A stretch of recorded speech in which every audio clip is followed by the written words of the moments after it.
All right, so we are really close to starting our Peak 63 four-door wagon. This is not just a regular wagon though, this is a special wagon. It is. Roadside shop chassis, blueprint motor, gear star transmission, the list goes on. Yeah, so when we started this project, we wanted to try the extreme of building a car, of basically buying stuff from a catalog, piecing it all together in the right order with the right parts, and seeing what we could do. Now, the Peak wanted this to be something that was very reliable, very well engineered, because it's going to be a roadside rescue vehicle. And we also opted to do this because there was a lot to do here and we didn't have that much time. Honestly, if the car was completely untampered, stock and original, maybe high mileage, maybe even low mileage, and you wanted to step it up a little bit, you would pull the body off the frame, have the frame sandblasted, powder coated, bring it back and rebuild the whole thing, and what you would have then is a really clean stock and all original frame. We've got an aftermarket frame, completely powder coated, corrected geometry, tubular control arms, rack and pinion, all the amenities of a nice new car. And both of them, I think, are about a 4-day gig.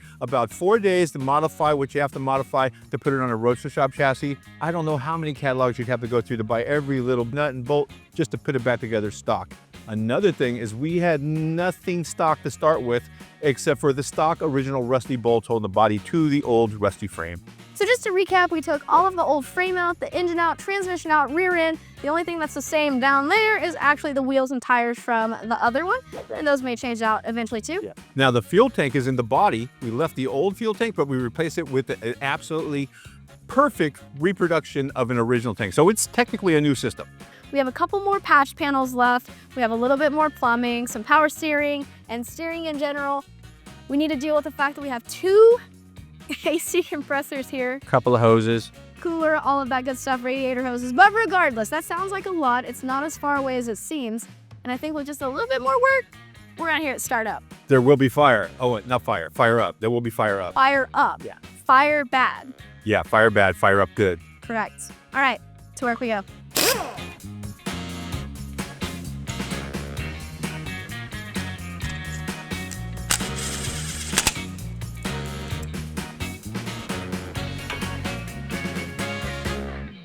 Okay, so they do make a lot of different vehicles with very similar body styles. This is a 63 Impala Bel Air, are very similar. The things that are different are the packages. If this was just a 4-door, it would stop about here. There would be a trunk. All those moldings would be one design, not this design, another design. If it was a 2-door, it'd be the same thing with a different design molding. Guess what they only make one of?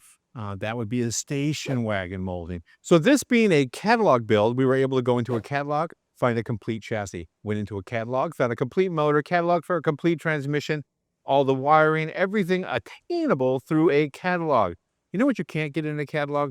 Just the rear section of a 4-door station wagon for a 63 Bel Air. Have you got one? Do you know somebody who has one? Shout me a holla. All right, well, we are not at the point of firing up just yet. We have to be prepared for our desert adventure and having our Peak wagon ready to go in all circumstances. So I am a longtime Peak squad member, Peak fam. So they have probably more stuff than you even realize that they have, including sealed beam headlights. Now I can actually attest to these. My 55 Chevy that I have at home, I went from the stock standard bulb headlight and it was just yellow and dark, and I had to light a match basically to see if the headlights were on. Swapped over to these. They were great for drag week, which makes me fully confident that these are going to be great for the Peak rescue wagon to cruise through any circumstances as it goes through power tour and drag week and things like that. Up next, wiper blades. Yeah, wiper blades for all applications. The wagon is gonna get them as well. I can also attest to these. Have them on all of my vehicles at home, so we're gonna put them on this because if you're going through somewhere, maybe not the desert with rain, but if you're going through somewhere that has rain, you wanna be able to see. Next up, speaking of seeing, do you guys hate a dirty windshield? Because so do I. No, actually, seriously, it is one of my pet peeves. I get in the car and wash my windshield and then wash it again 5 minutes later, and then if a bug hits it, I wash it again. Really, big pet peeve. So we can't fill this up right now because we don't have all of our reservoirs for all of the Peak fluids, but let me tell you, they got you covered. And then of course, the last one, which you're most familiar with, antifreeze and coolant. So that is going to go in here once we get a radiator in. But in the meantime, one thing that I can do is put in some new headlights. So let's get to it. So how tired are you right now? I'm not too tired, but I am tired of not finding the fitting that we need. I'm tired of looking. You know the one thing you can't find in the catalog? What? More hours on a Friday. That is a great point, which leaves us right here. You remember how Lucky mentioned the fact that we can't find that rear trim for this car? It's made of unobtainium. And so are Dash 6 ORB fittings when every shop in the city that might have them is closed. Once again, it is Friday. It is Friday, and we are legitimately down to one ORV fitting away from actually being able to finish this fuel system and starting this up. Just need to feed a little fuel to the pump.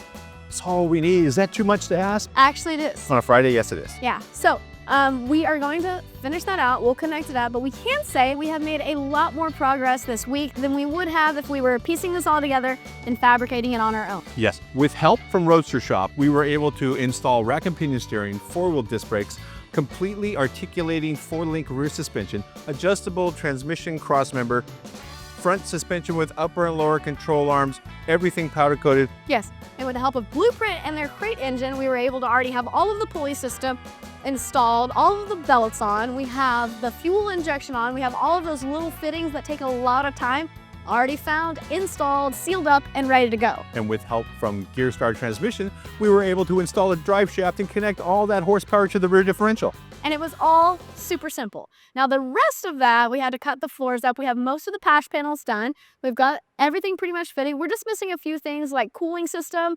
which we'll have done very soon. And we need to connect a couple wires, connect the AC because we are going on a desert cruise. You can never be too cool. That is a fact. So we just have a couple things to do, but I think our Friday is up at the moment. Yes, I'm happy Friday's over right now. Thank you. All right, so the next time you see this wagon, we're going on a road trip, so pack your snacks. Count me in.